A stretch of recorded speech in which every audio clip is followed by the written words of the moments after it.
Here are my 3 favorite breathwork techniques and unconventional reasons why they work for me. The first one is Wimhof breathing.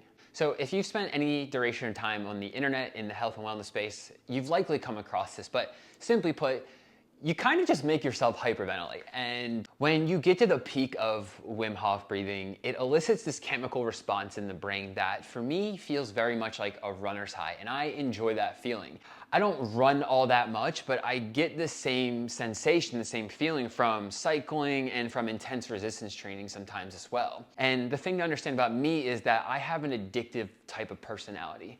I spent the better part of my 20s drunk, and when I find a song that I thoroughly enjoy, I listen to it until my ears pop. And when establishing a breathwork practice, pursuing that sensation that I get from Wim Hof breathing was extremely beneficial. So that's the first one. The second one is crow's beak breathing. Now, I actually just came across this in more recent times from this book, Prana and Pranayama.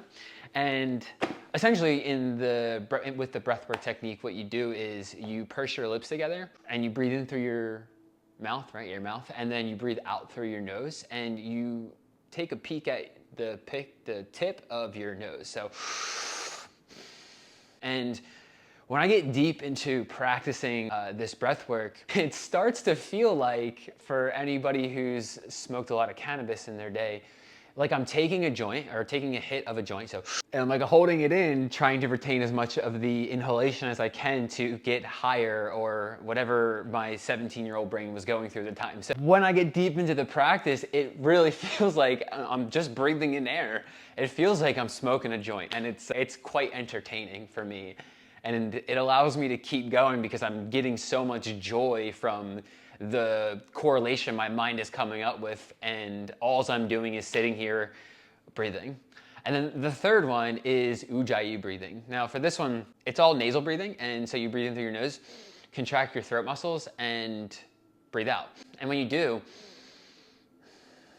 I don't know if you can hear it with the mic, but it essentially makes this ocean-like swishing noise, and it's quite soothing the deeper and deeper you get into it. Now, this practice has reminded me of what my grandfather used to sound like when I was growing up and I would go visit my grandparents. I'd have like a sleepover there.